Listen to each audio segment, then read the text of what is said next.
बहुत समय पहले की बात है। एक गांव में 4 बोने रहते थे और चारों बोने गांव के बाहर एक छोटे से घर में रहते थे और वे अपना भेष बदलकर पूरे गांव में घूमा करते थे। एक दिन चारों बोने गांव में घूमने का विचार बनाते हैं। अरे दोस्तों, चलो आज गांव में घूमकर आते हैं। दिवाली का त्योहार आ रहा है। शायद किसी को हमारी कोई ज़रूरत हो तो हम उसकी मदद कर देंगे। अरे हाँ चंदू भाई, आप सही बोल रहे हो। इस गांव में काफ़ी लोग ऐसे हैं जो अपनी गरीबी की वजह से बहुत परेशान रहते हैं। तभी चारों बोनों को एक गरीब व्यक्ति एक पेड़ के नीचे बैठा हुआ ठंड की वजह से कांपता हुआ दिखता है। अरे भाइयों, वो देखो पेड़ के नीचे बैठा हुआ व्यक्ति। ऐसा लगता है कि वो ठंड की वजह से ठिठुर रहा है। तुम सब यहीं रुको, जरा मैं उसकी मदद करके आता हूँ।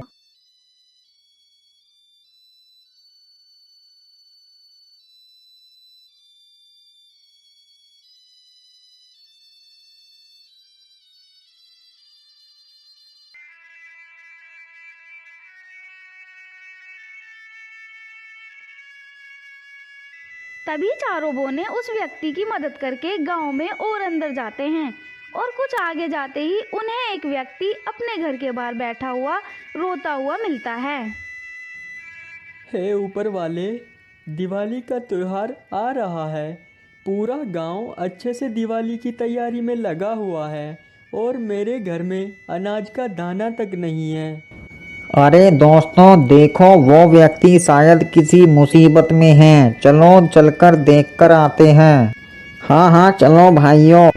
तभी चारों बोने अपना भेष बदलते हैं और उस व्यक्ति से जाकर पूछते हैं।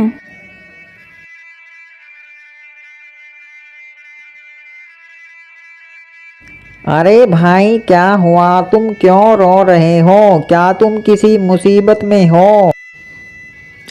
अरे कुछ नहीं भाइयों, दिवाली का त्योहार आ रहा है और मेरे घर में खाने के लिए कुछ भी नहीं है। तभी एक बोना घर के अंदर जाता है और अपने जादू से खाने का बहुत सारा सामान मंगा देता है।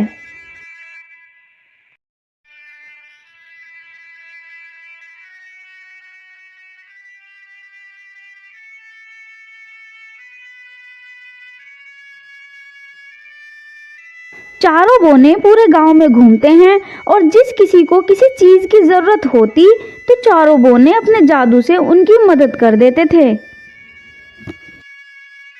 अरे भाइयों, आज तो मज़ा आ गया लोगों की मदद करने में। हाँ भाई, गांव के लोग कितने अच्छे हैं। मदद करने पर कितनी दुआएं देते हैं हमें।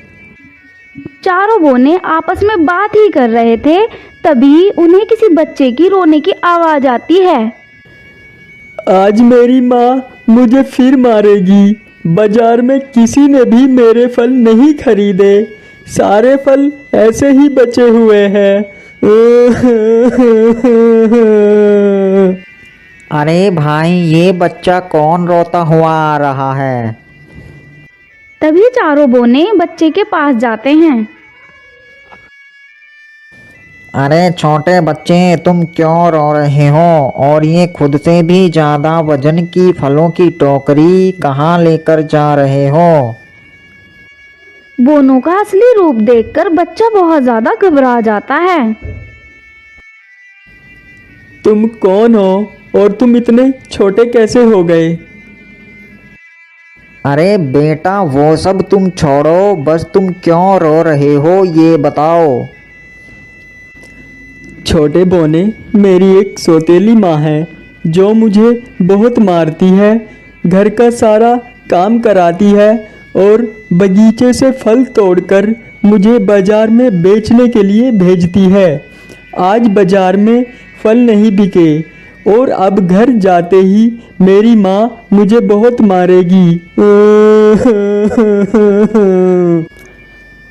अरे चंदू भाई, इसकी सौतेली माँ तो बहुत बुरी है। लगता है हमें उसे सबक सिखाना पड़ेगा। तभी वह छोटा बच्चा अपनी टोकरी लेकर अपने घर के अंदर चला जाता है। बच्चे के घर जाते ही उसकी सौतेली माँ बच्चे के पास आती है और कहती है, आ गया तू, बेच दिए तूने सारे फल, ला जो फल बेचकर कमाई हुई है वो सारे पैसे मुझे दे। अरे ये क्या, सारे फल तो ऐसे ही टोकरी में रखे हुए हैं।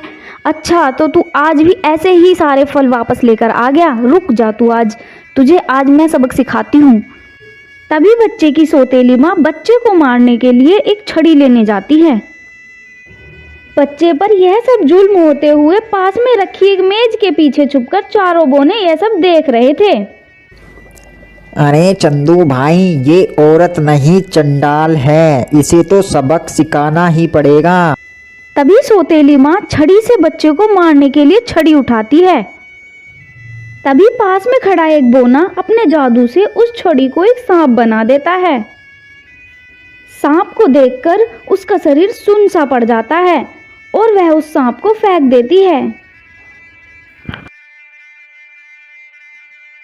हाय हाय, ये सांप कहाँ से आया मेरे हाथ में? मैं तो एक छड़ी उठाकर लाई थी। तभी चारों बोने औरत के सामने आ जाते हैं और औरत से कहते हैं, अरे दुष्ट औरत, तुझे शर्म नहीं आती? इस बिन माँ के बच्चे पर तुम इतना जुर्म करती हो। चारों बोनों को देखकर औरत कांपते हुए बोलती है, अरे तुम लोग कौन हो?